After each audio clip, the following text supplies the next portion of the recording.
ಹುಡುಕಾಟ ಪ್ರಾರಂಭಿಸಿದ್ದು within 2 hours ಒಳಗಡೆನೆ ಸೌಜನ್ಯ ಸಿಗ್ತಾಳೆ. ಆದ್ರೆ ಶವ ಆಗಿ ಅವಳ ಕೈಗಳನ್ನ ಅವಳದೇ ದುಪಟ್ಟ ಅಂಡ್ ID ಕಾರ್ಡ್ ಇಂದ ಮರಕ್ಕೆ ಕಟ್ಟಿರ್ತಾರೆ. And most brutal part is ಅವಳ ಯೋನಿ, ಅವಳ ಏನಿತ್ತು ಅದ್ರ ಒಳಗಡೆ 6 ಇಂಚ್ ಮಣ್ಣು ತುಂಬಿರ್ತಾರೆ. ಓ ಬಿಡಪ್ಪ, ನಮ್ ಪೊಲೀಸ್ ಅವ್ರಿಗೆ ತಮ್ಮ ಡ್ಯೂಟಿ ಮೇಲೆ ಎಷ್ಟೊಂದು ನಿಷ್ಠೆ ಇದೆ, ಒಂದೇ ದಿನದಲ್ಲಿ ಆರೋಪಿನ ಹಿಡಿದ್ಬಿಟ್ರಲ್ಲ ಅಂತ ಪೊಲೀಸ್ ಅವ್ರ ಮೇಲೆ ಫುಲ್ ಒಂಥರ ಹೊಗಳ್ತಾ ಇರ್ತಾರೆ.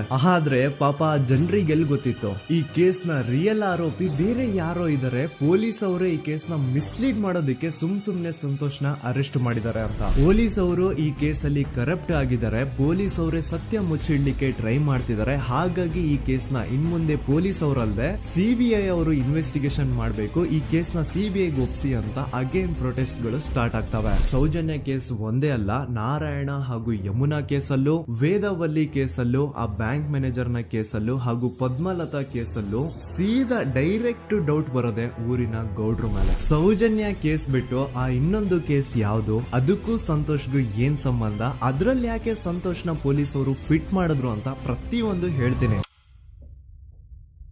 ನಾನು ಈ ಚಾನೆಲ್ ನ ಸ್ಟಾರ್ಟ್ ಮಾಡ್ದಾಗಿಂದ one of the most requested video ಬಂದು ಸೌಜನ್ಯ ಕೇಸ್ ಬಗ್ಗೆ. ಸರಿ, ನಮ್ ದೂತ ಸಭೆಯ ಪ್ರಜೆಗಳು ಇಷ್ಟೊಂದು ಕೇಳ್ತಿದಾರಲ್ಲ, ಈ ಒಂದು ಕೇಸ್ ಬಗ್ಗೆ ವಿಡಿಯೋ ಮಾಡುವ ಅಂತ ಸೌಜನ್ಯ ಕೇಸ್ ಬಗ್ಗೆ ನಾನು ರಿಸರ್ಚ್ ಸ್ಟಾರ್ಟ್ ಮಾಡ್ದೆ. ಅಂಡ್ ಟ್ರಸ್ಟ್ ಮೀ, ಎಷ್ಟೊಂದು ಕಾಂಪ್ಲೆಕ್ಸ್ ಈ ಒಂದು ಕೇಸ್ ಇದೆ ಅಂತಂದ್ರೆ ನನ್ ತಲೆನೇ ಕೆಟ್ಬಿಡ್ತು. ಬಟ್ ಡೋಂಟ್ ವರಿ, ನಿಮ್ಗಂತೂ ಪ್ರತಿ ಒಂದನ್ನ ತುಂಬಾ ಸಿಂಪಲ್ ಆಗಿ ಅರ್ಥ ಮಾಡಿಸ್ತೇನೆ. ಅನ್ಕೊಳ್ಳಿ, ಒಂದು ಊರು, ಆ ಊರಲ್ಲಿ ಒಂದು ಗೌಡ್ರ ಕುಟುಂಬ ಇದೆ. ಅಂಡ್ ಆ ಗೌಡ್ರ ಕುಟುಂಬ ತುಂಬಾನೇ ಪವರ್ಫುಲ್, ಲೈಕ್ ನಾವು ಮೂವೀಸ್ ಅಲ್ಲಿ ನೋಡ್ತೀವಲ್ಲ ಹಂಗೆ. ಸೊ ಗೌಡ್ರ ಊರು ಬಂದು ಧರ್ಮಸ್ಥಳ ಅಂತ. ಆ ಒಂದು ಊರಲ್ಲಿ ಇವ್ರಿಗೆ ಸಖತ್ ಕಂಟ್ರೋಲ್ ಇರುತ್ತೆ. ಈವನ್ ಅದೇ ಒಂದು ರೀಜನ್ ಅಲ್ಲಿ ಇರುವಂತಹ ಒಂದು ತುಂಬಾನೇ ಪಾಪ್ಯುಲರ್ ದೇವಸ್ಥಾನನು ಸಹ ಇವರೇ ಕಂಟ್ರೋಲ್ ಮಾಡ್ತಿರ್ತಾರೆ. ಆ ಒಂದು ದೇವಸ್ಥಾನ ಇಂದ ಈ ಗೌಡ್ರ ಕುಟುಂಬಕ್ಕೆ ಎಷ್ಟೊಂದು ದುಡ್ಡು ಬರ್ತಾ ಇರುತ್ತೆ ಅಂತಂದ್ರೆ, ಅದೇ ದುಡ್ಡಲ್ಲಿ ಇವರು ಬೇಜನ್ ಪ್ರೈವೇಟ್ ಪ್ರೈಮರಿ ಅಂಡ್ ಹೈಸ್ಕೂಲ್ಸ್ ನ ಸ್ಥಾಪನೆ ಮಾಡಿರ್ತಾರೆ, ಬೇಜನ್ ಪ್ರೈವೇಟ್ ಮೆಡಿಕಲ್ ಕಾಲೇಜಸ್ ಇರ್ತವೆ, ಅಂಡ್ ಬೇಜನ್ ಪ್ರೈವೇಟ್ ದೊಡ್ಡ ಹಾಸ್ಪಿಟಲ್ಸ್ ಇರ್ತವೆ. ಒಟ್ಟಲ್ಲಿ ಹೇಳ್ಬೇಕು ಅಂತಂದ್ರೆ ದುಡ್ಡಿನ ಸುರಿಮಳೆ ಇವ್ರಿಗೆ. ನೋಡಿ, ನಮ್ಮ ಭಾರತ ದೇಶದಲ್ಲಿ ಒಂದು ಕಾನೂನು ಇದೆ,